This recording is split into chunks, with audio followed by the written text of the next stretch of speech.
Those from Bradford Care? Oh, okay. Oh, that's birch.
Good morning.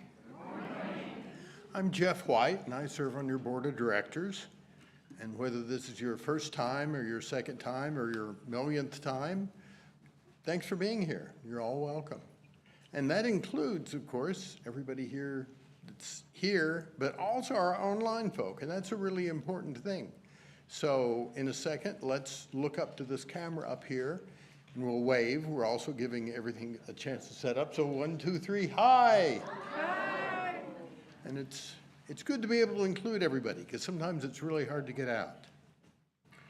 And the best way for newcomers, by the way, to get more information is to sign our virtual guest book. And you can do that by looking at the shooting the QR code in the bulletin or at the welcome table in the fireside room.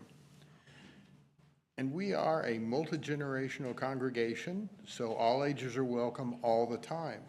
And that means that all of our spaces, including this one, may be a little noisier and whatever than we expect, and it's all part of this community. So if your little ones need a place to wiggle and move around a little bit, there's a nursery available outside, just off the fireside room. Now, online folks, we hope that you can join our Zoom coffee hour after the service. Look for a link in the chat, and it's also on our website. Now, on-site, we'll have coffee and conversation after the service. We also have a pre-service coffee hour every week at 10 o'clock, so 10 to 10:30, right before this. Oh, and now we have just a few announcements. Next Sunday, June 21st, we'll have an end-of-the-year potluck after the service. We'll also take some time to wish Jenny and Lee Molgard well as they head off on their new chapter in the Twin Cities. So bring your favorite potluck dish or a few and come and have a good time with us, or as we say, bon fortune. We're also hoping to have a July 4 potluck out at Mark and Terry's farm. Ooh, oh yeah. If you think you might be interested, please check out the article in the latest weekly email and then RSVP to Nancy by sometime tomorrow. You can do it later, but if we know of the interest, then we can know whether to move forward. Oh, I see. So you need to know that there's enough interest to really do this. Yeah. Well, I would imagine there is, but yeah. So make a call. If you're interested, give a call in there and we'll see if we've got a quorum. There's a sign up on the weekly newsletter. And there's a sign-up place on the weekly newsletter. Okay, so don't forget. Yeah. Okay, our community film and discussion series centering on LGBTQ+ experiences is now underway. Every Tuesday evening at 6 p.m., Tuesday at 6, through June and July at the Ames Public Library. Each week, information will be featured in every Friday email, so be sure to check that out and participate. And as has been our custom for the past few years, we're prepared to help you with your summer water collection for this fall's in-gathering and water communion. If you need a bottle, grab one of the bottles near the coffee service. And that's always a fun thing. And, got everybody? Okay, now, you may have noticed, of course, on the fellowship, coming to the fellowship today, the road is still a bit constrained. You probably also noticed that the construction signs say that traffic lanes are supposed to switch starting on Wednesday. Road pavement in the lane closest to our building will begin to be torn out on that day, or somewhere around there, starting at Oakland Street to the south and moving north up through both of our parking lots. Yeah. Okay. Road pavement in the lane closest to our building will begin to be torn out then. And once this pavement is fully removed, they'll gravel us back in. So we will at least be able to get back in. There may be some break in all of this. While the northern half of the upper lot entry should remain untouched, Bradley is working with group leaders to determine what can happen and in the parking situation. But it's all a bit up in the air, even with things like on-site office hours. So if you're coming into the building for a scheduled meeting or gathering, be sure to check your email before you head over. Bradley will also endeavor to keep the website calendar up to the minute, so you can also check there. And thank you for hanging in there. We are all in this together. Okay, well, again, thanks for being here. Welcome.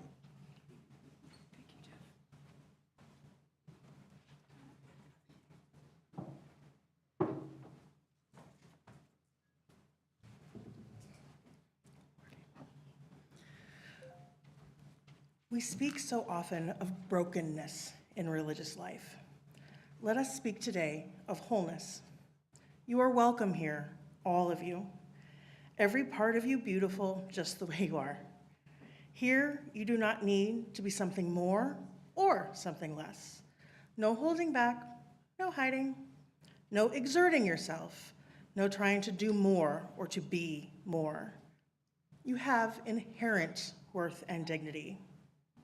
Nothing to prove here. Nothing to prove to me or to the person sitting next to you or to the children or to anyone. You don't have to try and be witty or more quiet or more outgoing. You are beautiful. Every part of you beautiful, just the way you are. You do not need to change anything about yourself to be welcome here. Your skin, your hair, your belly, your limbs, your face, all beautiful just the way they are. You are extraordinary. Each and every one of you, different from each and beautiful in your own way. Breathtaking. Come, let us gather in fellowship. And we will say together these words from Katie Savani Gelfland. Oh, yeah, look, Right they're here. right there. They're right there.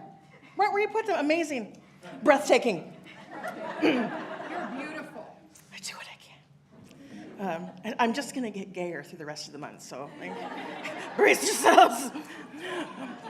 We light our chalice as a symbol of gratitude as we celebrate the abundance of our lives together. In the authentic and gentle manner of our connections, we cultivate a simple sweetness to brighten our spirits. May we be grateful for the ways we nourish and uplift each other.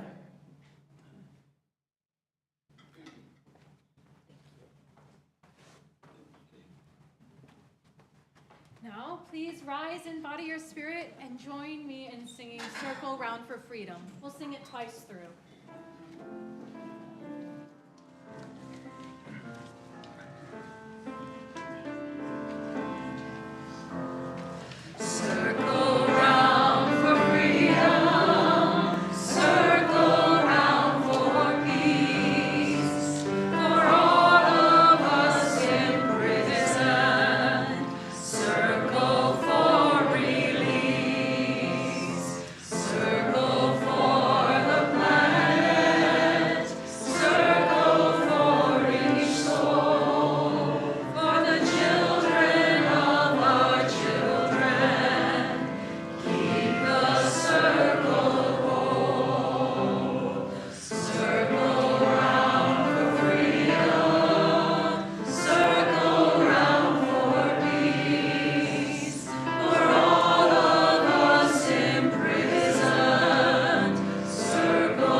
Today is Flag Day, so designated to commemorate the adoption of the American flag in 1777, almost 1 year after the Declaration of Independence.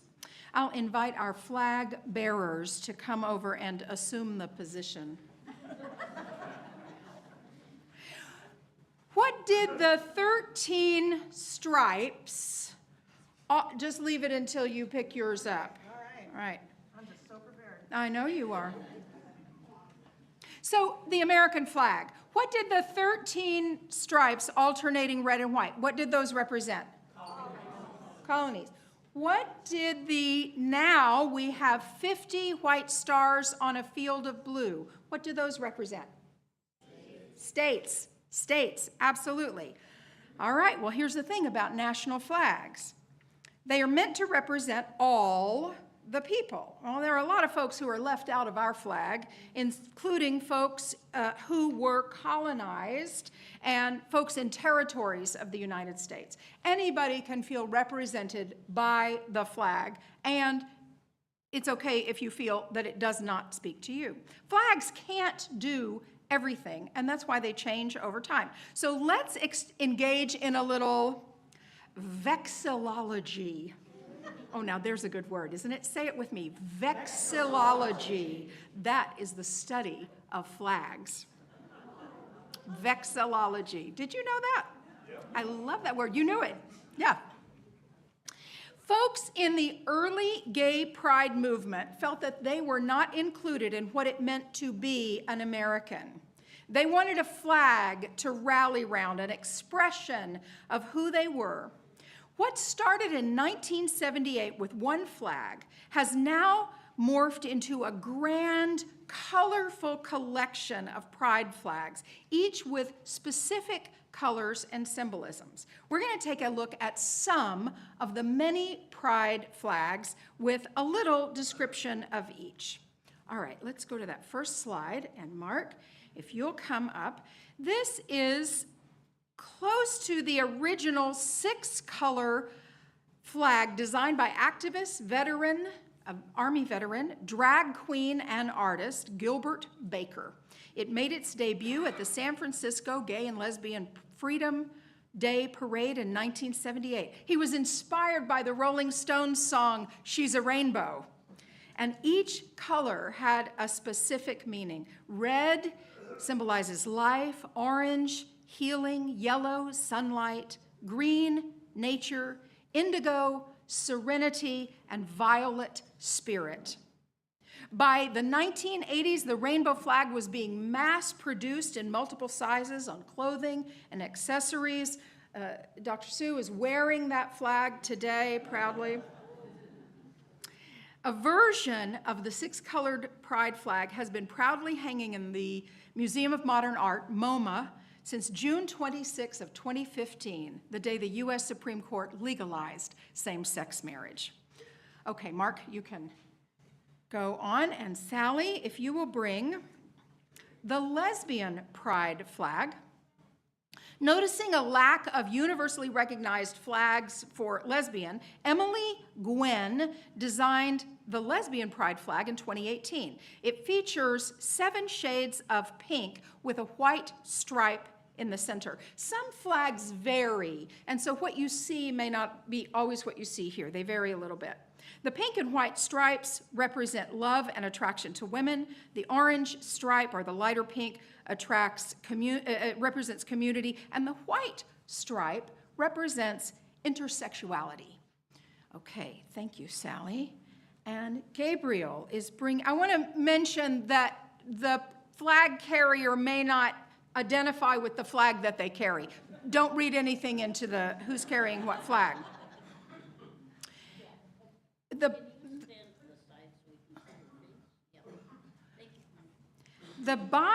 bisexual pride flag was designed in 1998 by queer activist Michael Page as a symbol for those in the gay community who are attracted to more than one gender.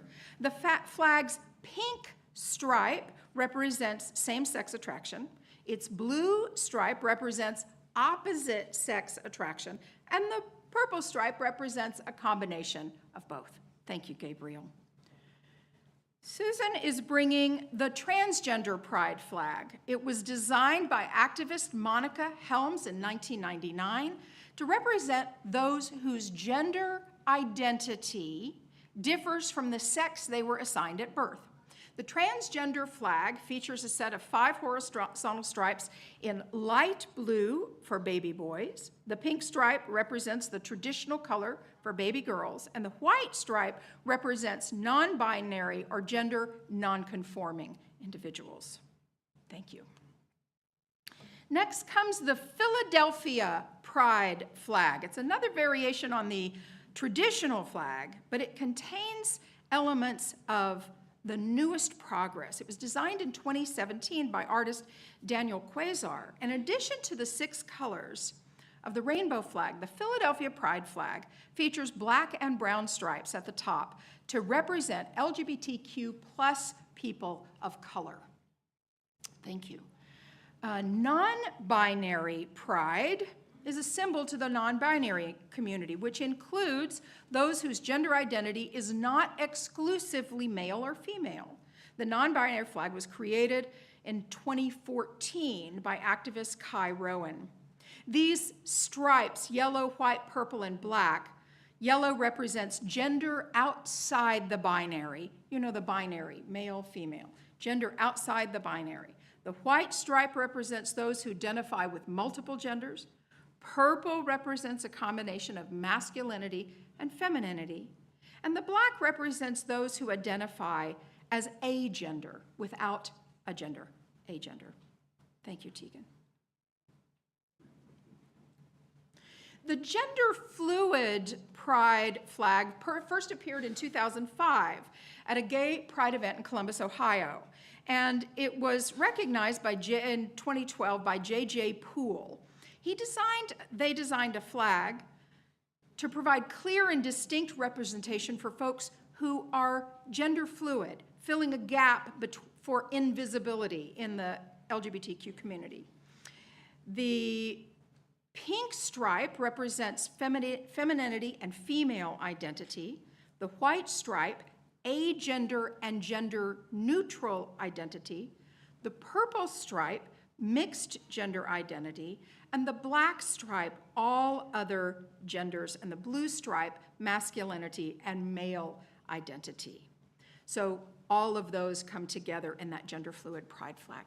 Thank you, Elijah. Terry is bringing the pansexual pride flag designed by activist Evie Varney in 2010 to represent individuals attracted to people of all genders and gender identities. The pink stripe represents attraction to women. The blue stripe represents attraction to men, and the yellow stripe, attraction to people of all other genders, including non-binary individuals. Thank you. Yeah, just for you, Terry. Stephanie's bringing the asexual pride flag. This represents those who experience little to no sexual attraction. It may mean that you have romantic attachments, but not sexual desire. It was designed by asexual activist and artist David J. in 2010, and these 4 horizontal stripes of black, gray, white, and purple. The black stripe represents asexuality. The gray stripe represents ace and demisexual identities. The white stripe represents sexuality, and the purple stripe represents community. Thank you. And lastly, Ben is bringing the Progress Pride flag. It's an updated version of the traditional rainbow flag, designed by the same one who designed the Philadelphia flag, Daniel Quasar, in response to a need for a more inclusive symbol that acknowledges diversity. The Progress Pride flag has the traditional 6 colors, and then the chevron of light blue, pink, and white represents transgender and non-binary. The black and brown stripe represents people of color within the LGBTQ+ community. And there's a new edition of this flag that we don't have that has another chevron of yellow with a purple circle in it that includes intersex folks to promote full visibility and autonomy. Thank you, Ben. Now, I got a lot of this from a really wonderful website, the San Francisco Gay Men's Chorus website has a tremendous amount of information, and I was able to glean a lot of this. And I'll make my notes available for anyone who would like to develop that test that Terry is eager for us to take. I'm going to invite our flag carriers to lift them up and wave them around, and let's give them a hand.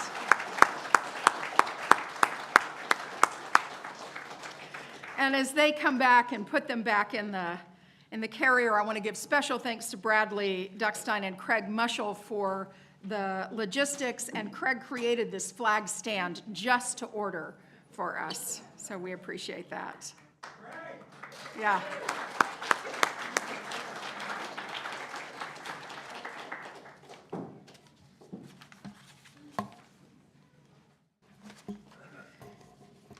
Well, as we do each week, we take an offering. Two tests of the religious life are our capacity to give and our capacity to receive. Actually, 3 tests and our capacity to share with the wider world. We take an offering, we keep half of it here to support our vital programming, and every single time we send half of it out to other organizations in the community, in the state, in the nation that align with our values so that we can spread our generosity, not only in thought, not only in word, not only in deed, but in our talent and time and treasure. This morning and all the month of June, we are sharing our offering with LGBTQI Aims. Susan, you're the director of this organization, aren't you? I'm a co-founder, and I'm our fundraising director. Co-founder and fundraising director. So happy to have you on the platform today in many roles, right?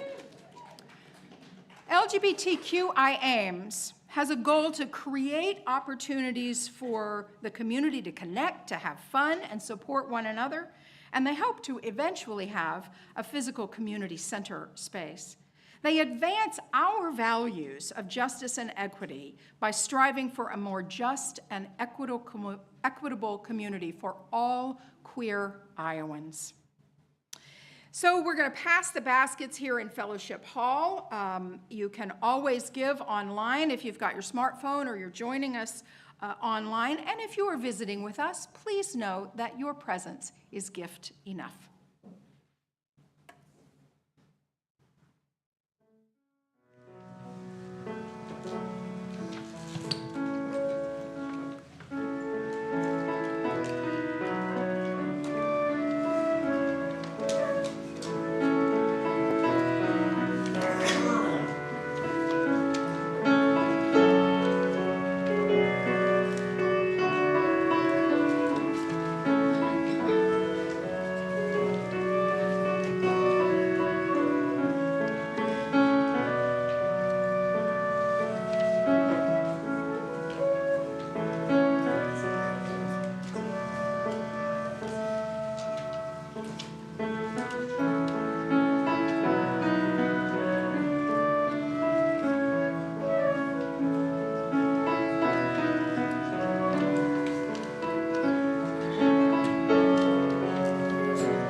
It feels so good to be together on this lovely morning. Earlier, we were watching deer out the window, this beautiful Iowa springtime. In a world that hurts, in a world that shouts, in a world that feels foolish, in a world that boggles our senses, we come here together and see reflected in each other's faces the values that we hold dear, this sense of community, this sense of, as Sue read earlier, this sense that you are just fine, just exactly. You are just fine, just exactly as you are.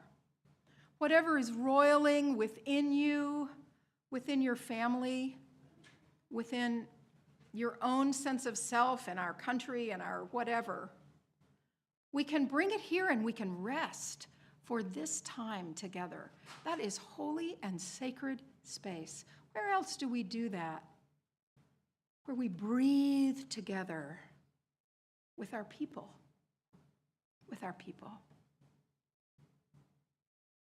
I'm thinking today of the 10th anniversary this past week of the shooting at the Pulse nightclub in Florida, 10 years ago, can you believe it? Where a person who was bigoted against gay people came in and used a firearm and took people's lives for no other reason, for no reason, for no reason. We still mourn that such things are able to happen. And I believe that the more we come together and say love is love is love is love, that we change the way that it is thought of in the world. One joy that we received this week is what love is love is love is like. Sue shared that her wife, Stephanie Beaver, successfully passed her exam to become a certified sterile processing tech. Yeah. This was a career pivot that Stephanie didn't necessarily know she was going to need to make. When you all moved to Ames, Stephanie, you had to postpone some professional goals, and you've navigated that with equanimity. And now you are on the track to do the next level of study. And that's, talk about a gay agenda. I'm telling you, just living your life, right? Doing what spouses sometimes do when their beloveds move to a new place. That's just what people do. Sometimes we do it, sometimes we don't do it. You're just being people together. And the more we can say this, the more it is true in here and out in the world.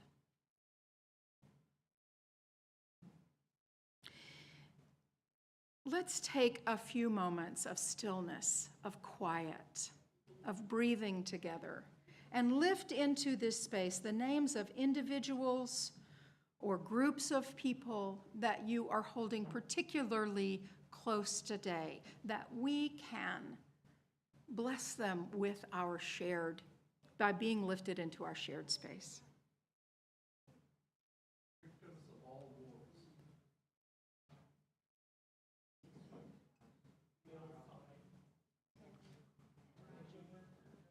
Memphis, Katie, Sophia.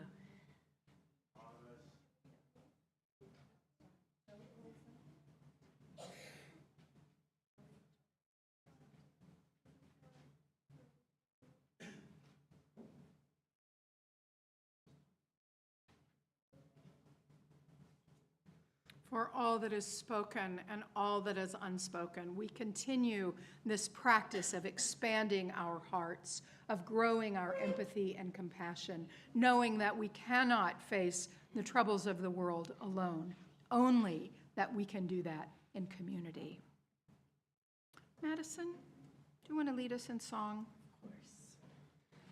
You all know the phrase, Dona nobis pacem, but we will be singing it in 2 other languages as we did last week. In Hebrew, it is Sim Shalom Tova Uvracha. And then in Arabic, As-salam Aleikum. So we'll sing it through twice? Twice. And don't worry about a round. All together.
people of all ages in our Sunday services means more conversations with people of all ages in our Sunday service.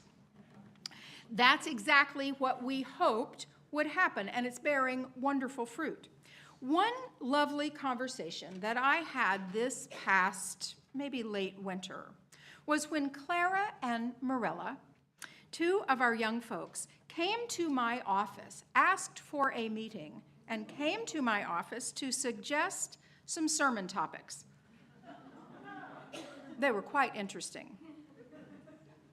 We'll get one in the fall for K-pop demon hunters. Some of you don't even know what that means. There were a couple of others that we thought, that may need a little bit of help. What was it, 50 things I learned from my cat? Yeah. From someone else's cat. 50 things I learned from someone else's cat, right? There were several very interesting suggestions, but today's service right now is the result of that conversation. LGBTQIA+, what's with all the letters? What do all the letters mean? As expressions of gender and sexuality expand, so does our understanding and sense of inclusiveness. So one of the goals of congregational life is for each one of us to bring our full and honest selves to our community, our ever unfolding and expanding self-awareness, ever growing into who we are called to be for the good of ourselves and the good of our community.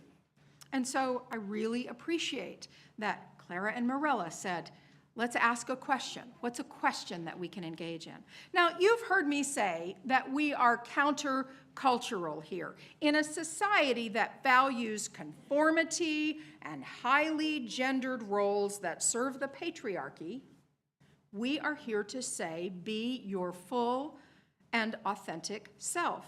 Our young folks learn this in their OWL class, Our Whole Lives Sexuality program. Recent OWL graduates could easily teach what all of these letters mean. That's okay, I didn't call on you for this. You don't have to do it. Elijah and Riordan, I'm not gonna call you up here.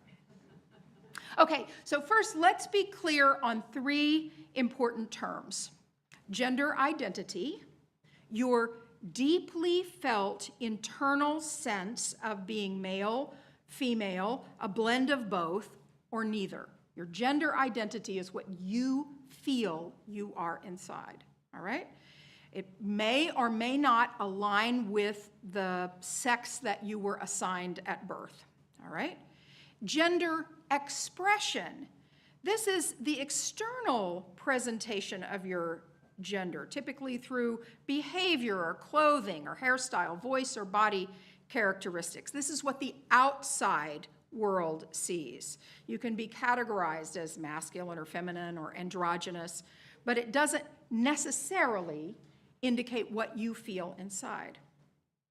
And sexual orientation, a person's enduring pattern of emotional, romantic, or physical attraction to others. This concerns who you are attracted to. Gender is about yourself and how it feels inside you and how you express yourself. Sexual orientation is who you are attracted to. You see the difference in those? So I would say that I am a cisgender female. Cisgender means the same gender that I was assigned at birth. I'm a cisgender, heterosexual female, right? Cishet, as many of us are known. Cishet female, right? So there's a lot of extra stuff in here I'm gonna really go through. So what do these letters of LGBTQIA+ mean? Well, there's not a test for this. And you may roll your eyes a little bit and say, why do we need all those letters? Well, okay, you can roll your eyes and say that. You don't have to agree with it. You don't have to feel like you have to get every one. And if somebody wants to identify that way, I'm here for it. I want people to identify in the way that they want to, and I want to be a supportive ally. So I'm happy to learn some more. And it doesn't make me good or bad if I don't remember the right pronoun or I don't remember the right flag color. Nobody's going to give me marks off on that. But I like being able to be in the conversation and support people who need that support when the rest of the world is bashing on them. Now, for many years, the umbrella term gay was used to describe the whole community. But once the acronym appeared, for a while it was GLBT, or GLB. For a while it was just gay, lesbian, and bisexual. But the L became an important starter for a really important reason. In the early days of the gay rights movement, the lesbian community often felt left out or rejected, and I can say that sometimes that is still true today. This led to a strong division within the community, and lesbians sometimes felt like they were second class in the movement. But during the AIDS crisis of the 80s and 90s, thousands of gay men were disowned by their families after contracting AIDS. The lesbian community came together to care for men with this illness as members of the community. And as a gesture of gratitude and support, the acronym was set in stone with the L coming first, LGB.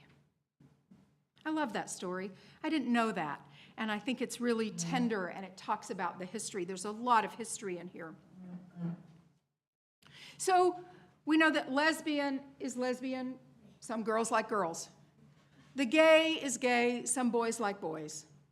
The bi is some girls like girls, some girls like boys, some girls like neither. Some boys like boys, some boys like girls, some like neither. Right? That's the bi. Is that pretty close? Some like both. And some like both. Right, right. Don't make us choose. Right, don't make us choose. All right. The T was added to include our trans siblings in the early 2000s. So the T, it was LGBT for many years, and then Q was added in 2016, and that was a reclamation of the word queer. Queer was used as an insult for a long time, right? You know it. And to reclaim that word became a political statement. Yes, what was the chant? We're here, we're queer, get used to it. Right, so reclaiming that word. So the differences, right, like understanding the pride flags can feel very confusing at first. It doesn't matter if you don't get them all right. All right, we got those. Come on, Kelly, just keep going. The queer can also stand for questioning, right? There are lots of categories here, and you may not feel like you fit exactly in a category, or you may feel like you're moving from one to the other. So the Q can also stand for questioning. The I, LGBTQI, stands for intersex. Individuals who are born with both male and female chromosomes or sex characteristics. Intersex individuals are not trans by definition. They might be, but they're not by definition. Their identities are often erased and shamed. Now, not all intersex people identify with LGBTQIA+, meaning they may not feel like they're a part of this community, but they do exist in the world. The A stands for asexual, sometimes shortened to ACE. And these people don't feel sexual attraction at all. They may still feel romantic. They might date or have long-term partners or even get married. They may choose to engage in sexual activities or only have sex under certain circumstances. Asexuality is a spectrum, like all gender and sexuality identities within this umbrella. Meaning, once again, there's no one right way to be ace or lesbian or gay or trans or bi. It's all within this gorgeous, gorgeous umbrella. Plus. Then there's the plus. plus sign at the end of LGBTQIA+, meaning anyone who is not listed in the acronym but still identifies as part of the community. These can include people who identify as two-spirit. That comes from the indigenous community, people who I think mostly thought of as trans or depends. There's this idea that trans is a very white, Western, colonial category, and that these genders existed in indigenous contexts long before white folks got there. Did you hear that? That trans is considered a white, Western category that comes out of colonialism of this country, and that two-spirit recognizes that people of ability to switch between gender and sexuality existed for millennia before. Have I got that kind of right? Okay. Non-binary, you do not identify the binary, right, male, female. You don't identify on either one of these ends. You're just a human being somewhere in here. Pansexual, attracted to persons of any sexuality. Demisexual, I don't know that I get demisexual. Get up here, come on. Okay. See, you knew what was going to happen. I know. So demisexual refers to people who only experience sexual attraction under very specific circumstances, and it's usually when they have a strong emotional tie with somebody, like they really have to get to know somebody, and that might even vary. And then there are demi-romantic people who don't even necessarily feel romantic attraction until they really, really know somebody. Okay. Yeah, sometimes it gets subsumed under the ACE umbrella sometimes, but if you want to start a fight, you can throw that question out in a room full of demi and ACE people and let them fight it out. Oh, okay, all right, good. There are many more gender identities, gender and sexual identities in the LGBTQIA+ community, and our understanding of ourselves and others is ever changing and evolving. Why do we need so many? Because somebody wants to have that. Why do I need several purses? Because I want to have that. Why do I need to have several pairs of shoes or books on my shelf? Because I learn more about myself as I identify with that. Why do I want to identify both as a religious naturalist and a Unitarian Universalist and a neo-pagan and a left-hander and somebody in sobriety? Because each one of those tells me about myself. And what do you care? You don't care if I identify in all those ways. It doesn't have anything to do, right, with you. And if you identify that way, it doesn't have anything to do with me. What do I care? What I care about is your beauty and your becoming. I care deeply, and you care deeply about each one's beauty and becoming, right? If we're not, remember last week, no original sin. We're not working with original sin.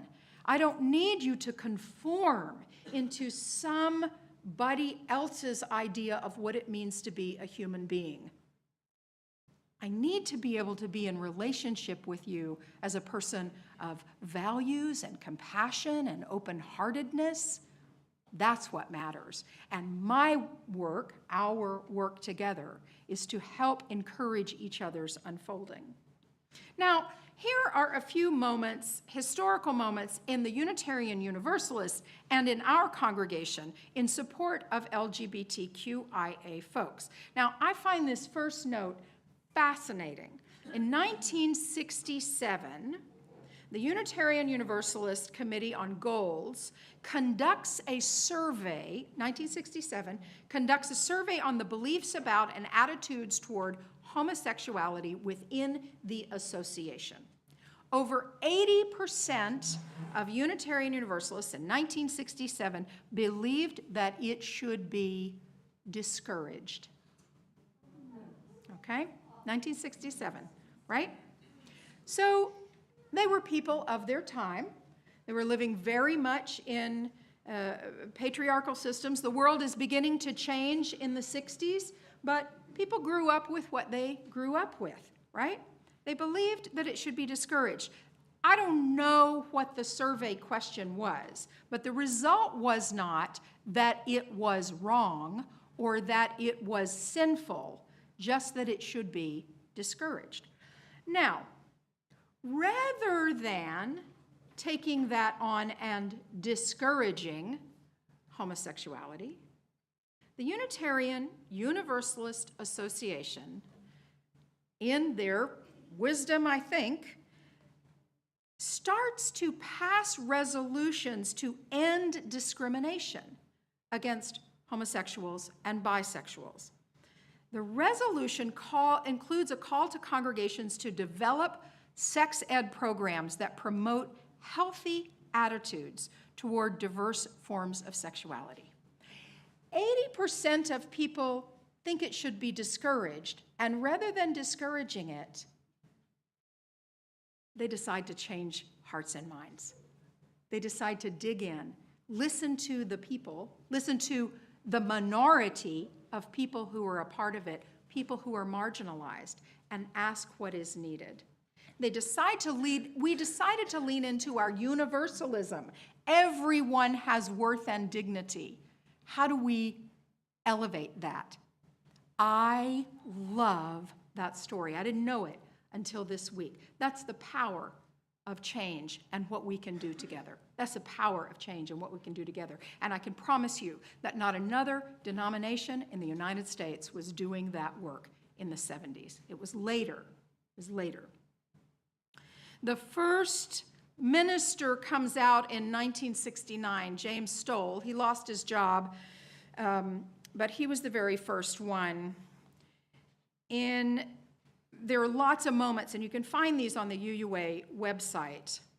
In 1980, there was a resolution calling for congregations to lend full assistance to the settlement of openly gay, lesbian, and bisexual religious leaders. So by the mid-80s, let's affirm gay ministers. I want to make sure I get this one. In 2002, a former member of this congregation, now Reverend Sean Parker Dennison, is called to serve the South Valley Unitarian Society in Salt Lake City, becoming the first out transgender person called to the Unitarian Universalist ministry. Yes, yay for Sean and their continued ministry. In 2004, UUA President Bill Sinkford legally married Hillary and Julie Goodrich, who were the lead plaintiffs in the Goodrich v. Massachusetts case that made gay marriage legal in Massachusetts. And in 2006, more than 50% of all UUA congregations in the United States have become welcoming congregations, including this one. We got our designation in 1999, and this year, because of the work of our Pride team, we are working to renew our welcoming congregation designation. There's so much more work to do, and it's baffling to you and to me that the progress that has been made is being smashed, that civil rights steps forward are being rolled back. But ain't that always the way? Isn't that the way of progress, right? You go a little bit and you step back, and you go a little bit and you step back. I think the anti-gay folks are loud, they're mean, they're ugly, they're scared. I think we don't be scared. I think let's don't be scared. I think let's be out loud who we are and support each other as we learn who we are. Let's keep raising our kids to ask good questions, to be who they are, so they can teach us new ways to be who we are. This will change. These flags will change. There will be more flags. I'll get confused. I'll forget. I may misgender you. I'll do my best.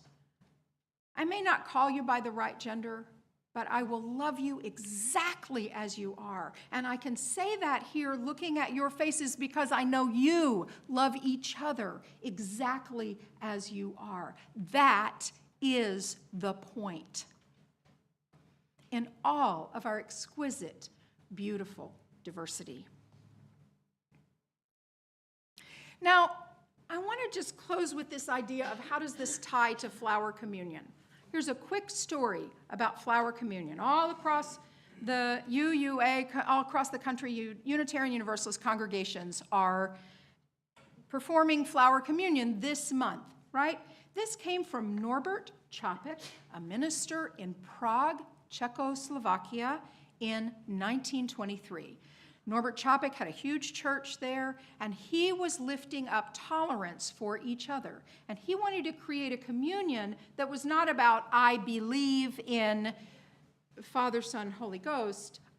He wanted it to be very inclusive. So he invited people to bring a flower and then take a different flower. And this way we share beauty in each other's lives. The side note about this is that in the 40s, Reverend Čapek was in a concentration camp in Germany. The Nazis had gotten him, and he created a flower communion in the concentration camp using weeds, reminding each other that in the midst of oppression, beauty is available to us. How does that relate? Because we need every single flower in the garden.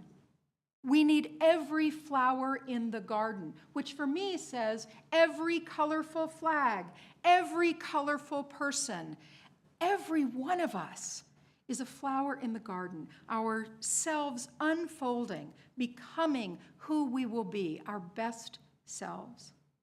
And so as we close today, after we close and we say go in peace, we'll invite you up to take a flower with you as you go. And I want to just name that there are buckets of branches and leaves here. These are from one of our beautiful quaking aspens that was in the parking lot that went down this week in the storm. So if you wish to take a branch of leaves, maybe do a rubbing of it or a stamp of it or draw it or some way, please take one of those as well. For now, we are going to sing Let's Keep on Moving Forward. This is a song that we have sung before, but it's been a minute. So if you need a refresher, feel free to listen the first couple of times. There's many verses. So join in when you're ready, and if you're like, I don't know, don't worry, I'm louder than you. You can still sing. Add a harmony when you feel confident, and please rise in body or spirit. Join with me in singing. Gonna keep on moving forward. Keep on moving forward. Keep on moving forward.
we go.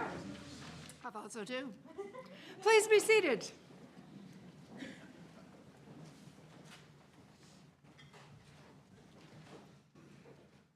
Where are they?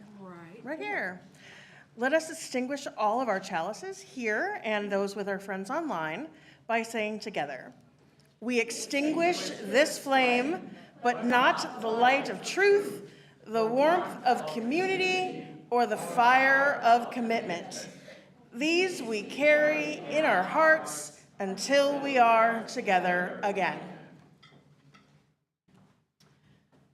Big thank you to all the folks who participated in this colorful, exciting